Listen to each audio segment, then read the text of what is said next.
स्वर्गीय बाळासाहेब विनायक पाटील यांच्या अंत्ययात्रेत जमला जनसमुदाय। नाशिक शहरातील सिडको परिसरात जनतेच्या प्रश्नांसाठी आयुष्यभर झटणारे स्वर्गीय बाळासाहेब विनायक पाटील हे खऱ्या अर्थाने एक सच्चे, निष्ठावान आणि कर्तव्यदक्ष कार्यकर्ते होते। 1982 पासून त्यांनी भारतीय जनता पार्टीमध्ये विविध पदांवर कार्य करत मंडल सरचिटणीस ते राज्य परिषद सदस्य महाराष्ट्र भाजपा अशी जबाबदारी यशस्वीपणे पार पाडली। 2002 साली सिडको नवीन नाशिक भागातून भारतीय जनता पार्टीचे पुरुष गटातून पहिले नगरसेवक म्हणून ते निवडून आले। पुढे नाशिक महानगरपालिकामध्ये सभागृह नेता तसेच स्थायी समिती सदस्य म्हणून त्यांनी कार्य केले। स्थायी समिती सदस्य असताना त्यांनी एक अत्यंत महत्त्वाचा आणि समाजहिताचा ठराव मंजूर करून घेतला होता।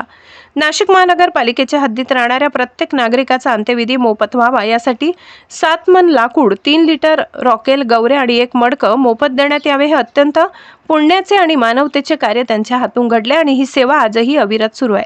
1980च्या दशकात सिडको परिसरातील हंडा मोर्चा, कंदील मोर्चा यासारख्या आंदोलनातून त्यांनी स्थानिकांच्या समस्या प्रशासनापर्यंत पोहोचवल्या।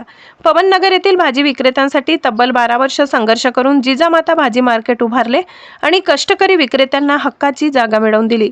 शिक्षण क्षेत्रात त्यांचे योगदान अतुलनीय आहे। पवननगर येथे अंबिका मित्रमंडळ या शिक्षण संस्थेची स्थापना करून 1991 साली डॉक्टर शालिनीताई बोरसे माध्यमिक विद्यालयाची सुरुवात केली। 1998 साली डॉक्टर DS आहेर प्राथमिक विद्यालय, 1999 साली माध्यमिक विद्यालय सिडको वसाहत, 2005 साली मुकेशबाई पटेल प्राथमिक विद्यालय दत्तनगर तसेच 2016-17 मध्ये विद्याविकास माध्यमिक व विद्याविकास प्राथमिक विद्यालय दत्तनगर, चुंचाडे, अंबळ, नाशिक अशी एकामागून एक 6 शाळा उभारून त्यांनी शिक्षणाचा दीप प्रज्वलित ठेवला।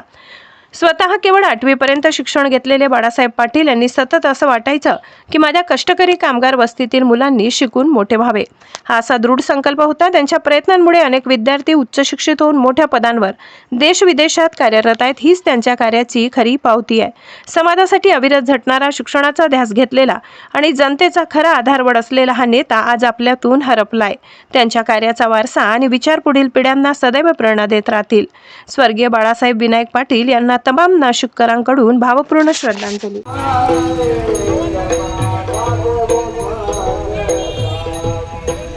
बाबा